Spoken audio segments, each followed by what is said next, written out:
ci beneen point ba tey ci wàllum enquête dañuy des ndax la ñeel enquête bi am fële ca hôpital Amadou Sakhir Mbaye bu Louga gannaaw faat bi nga xam ne moo fa am ndax ñàkk bakkanam mën nañu ko wax ndax ki la di Astu Soxna ba mu ñàkkee bakkanam ak léegi mu mel ne mbir mi teere na ca loxoy yoon ndax ki la nga xam ne mooy directeur bi hôpital Amadou Sakhir Mbaye moom moomule tekki nañu nombal tànkam gannaaw ay poursuites judiciaires yi nga xam ne moo nekk ca ndoddam docteur Amadou Gueye Diouf takk na ay kaakeem génn ca boobule l'hôpital ba tey ci boobule mbir mën nañu fa des ndax ki la di procureur bi nga xam ne moo nekk ca Louga jël na mbir mi dénk ko police ngir mu wéyal boobule enquête ndax gannaaw loolu la jàppoon nañ ci juróom-ñetti agent de santé ya fa nekk dàkk ki leen nga xam ne mooy directeur l'hôpital ba waaye leneen la ñu ci nemmeeku tey gannaaw ba ñu amalee mbir mi taxaw ca yoon 6 agents yi nga xam ne bokkoon na ci ñu jàppoon mujj nañ leen defeere maître mbir mi naka nga ko jàngatee ci li am foofu la ca hôpital Amadou Sakhir Mbaye. ak lan moo leen ci mën a fekk mais y a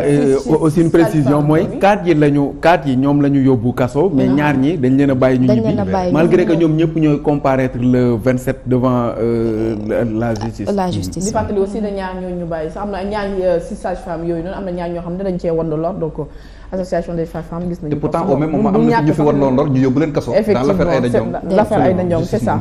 alors maître. waaw écoutez xaw ma dossier bi ci biir mënuma sori trop sur les faits. Je l'ai suivi à travers les médias. li ma mën a wax rek mooy ki ci ñàkk bakkanam encore une fois ñu ngi koy jaale di ko jaale borom këram njabootam. di ñaan yàlla xaare ko àjjana. mais li ma ci xam question de principe position de principe laa ciy joxe. mooy ñëpp nee nañ il y a eu un dysfonctionnement bu nekk à l'origine de ce décès donc na yoon def liggéeyam ñu def une enquête exhaustive et impartiale pour situer les responsabilités mu bañ a am ku ma am ndey ku ma amul ndey képp koo xam ne jàpp nañ ne am na loo ci def yoon topp la ku deful dara ñu bàyyi la moi voilà ma position. mooy na enquête bi wéy ñu leeral parce que Sénégal dañu tàmm mu bugg fi nekk aada bu rafetul nit ñi dañuy dee ci hôpitaux yi duñu xam dans quelles circonstances la ñu dee. nit ñi dañuy dem ci manifestation publique yi ñu faatu duñu xam dans quelles circonstances la ñu faatu. mënoo nekk dans un état de droit ñu nekk réew mu mel ni Sénégal ñu jàpp comme si bakkan amul benn valeur ku ci dee ñu def ko perte et profit. ça man dama koy dénoncer mënu ma ci d'accord mars daaw ñi ci faatu ba tey. am na ñu naan 13 am na ñu naan 14 ba léegi état du Sénégal ouvrirul une enquête administrative à l'interne pour xool ubbiwul une enquête judiciaire pour ñu xam ñooñu faatu lan la leen faat kan la leen faat dans quelles circonstances loolu jaaduwul et loolu ñëpp dañ ko war a dénoncer mënul wéy moo tax en vérité les violences politiques du fi deñ parce que li ci am toujours mooy ku ci dee yaa perte ku ci gaañu aussi yaa perte mënul nekk muy dans le cadre des activités politiques ou dans un cadre d'activité syndicale ou activité bu mu mënti doon citoyen boo xam ne dañoo porter atteinte à ton intégrité physique jël sa bakkan mu gën a grave justice dafa ubbi enquête qu'est-ce qui s'était passé bi affaire bi amee ñu ne wuy y aura une enquête internationale on n'a même pas besoin d'enquête internationale Sénégal am na jumtukaay pour xam fukki nag ñett yooyu ou fukki nag ñett ñi leen faat wax mbiru enquête internationale tour lëndëm nit ñi la preuve mujjul fenn. waaw parce que dañu leen suul te defuñu autopsie donc ça veut dire que enquête mais très bien mais ce que je dis loolu tour lëndëm la. dafa lu ñu doon teg ci loxoy nit ñi la. nous on a un système qui permet bu nit ñi amee une volonté réelle d'éclairer les choses fii gis nañ fi nit ñi faatu dans des situations beaucoup plus complexes te génn nañ ñi leen faat donc c'est un problème de volonté. Maître, est-ce que il y a pas d'enquête il y a pas d'autosaisine du parquet il y a rien. Justement. Alors que léeg-léeg ñu gis ay mbir loo xam ne amul bopp amul genn amul benn solo ñu ne am na autosaisine parquet saa yi bu ñu xaaree loo xam ne dafa ñor askan wi duñu dégg autosaisine. man bëgg naa autosaisine mais ci lii lañ ko bëggee. mooy 13 bakkan yu faatu ou 14 li ñu doon xaar mooy parquet def autosaisine mais mënuñ ko xaar trop parce que suñu organisation judiciaire ni mu tëdd la moo tant que defuñu les réformes yi ñu war a def pour xoolaat taxawaayu parquet dans l'organisation judiciaire gën a équilibrer les différents pouvoirs. maanaam ndigal bu ñu ko joxee ndigal rek mu def ko bu ñu ko. lu ci ëpp oui mais c'est normal. loolu mënoo ko reprocher. parce que le parquet est rattaché à la chancellerie. maintenant il peut arriver dans certaines questions ñu jël seen autonomie pour poser yenn acte mais la plupart du temps ils peuvent recevoir des instructions et loolu loi moo ko permettre.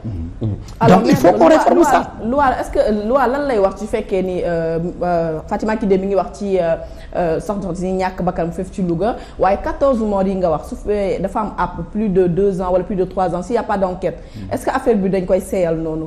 waaw mais day seey oui day seey. ci loi Sénégal combien d'années nga ne ñu mën a topp pour prescrire affaire prescription bu dee délit c'est 3 ans. 3 ans su nee ne crime c'est 10 ans. kon au-delà de 10 ans il y a pas d'enquête. non s'il y a pas d'enquête affaire bi day tàbbi géej. maître. mais on a vu affaire beneen bu gën a grave l'affaire du bateau le Joola. bateau le Joola oui. mais ñaata Sénégalais ñoo ci faatu. moo tax man la Sénégal dañu am aada bu rafetul pour bañ a wax leneen fii réew mi il faut ñu jóg ci loolu. dañoo fonkul bakkan. bateau le Joola ba tey ñi ci faatu amul enquête amul dara. mais dañ ko classé sans suite. Fouras daal di xëy na dañ ko classé sans suite en 2003. non mais. muy mujjul fenn rek voilà. mooy mujjul fenn dama am benn pour man de principe ci affaire pour man mujjul fenn boobu mooy y a pas eu de volonté pour ñu leeral ko mënul jéye bu toll noonu ñu ne amul benn responsable loolu benn xel mënu koo nangu benn responsable amul c'est que war nañu xoolaat suñu taxawaay ci fànn woowu surtout que dañ nekk doon dawal bateau bi mooy responsable bi c'est kooku ci la ñàkk foofu lañ koy xaar ndax bu am question politique amee souvent ñu gis rek ñoom ñu autosaisiru def conférence de presse wax mais bu jëmee si lu jëm ci manifestation politique ay doomi aadama ñàkk seen bakkan duñu la wax est-ce que du foofu la ñuy xaaree parquet bi waaw moo tax ma ne la il faut mu am ay réformes il faut aussi ñun ñuy liggéey ci justice ku ne defaraat sa taxawaay su nekkee ne am na benn activiste bu juum mbaa bu dem dans un débat public wax xalaatam on judiciarise le débat mooy li may wax loolu yàgg naa ko fi dénoncer sur beaucoup d'activistes dañ leen di toppe ci loo xam ne jarul topp débat public la dañu joxe idée joxe argument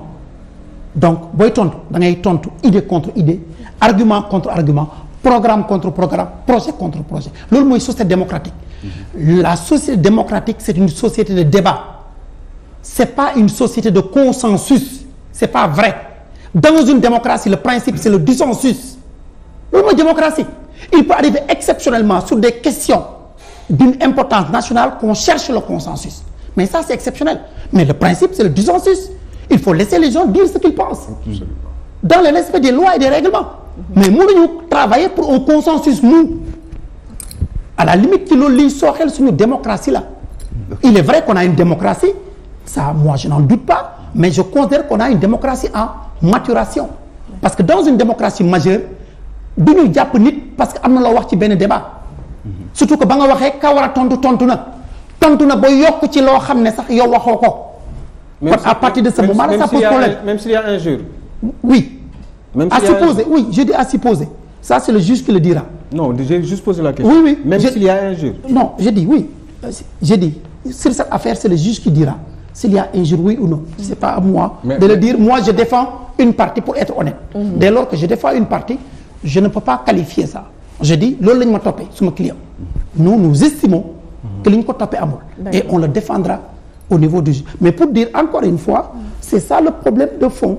Il faut ñu arrêter judiciarisation débat bi bàyyi nit ñi ñuy wax seen xalaat.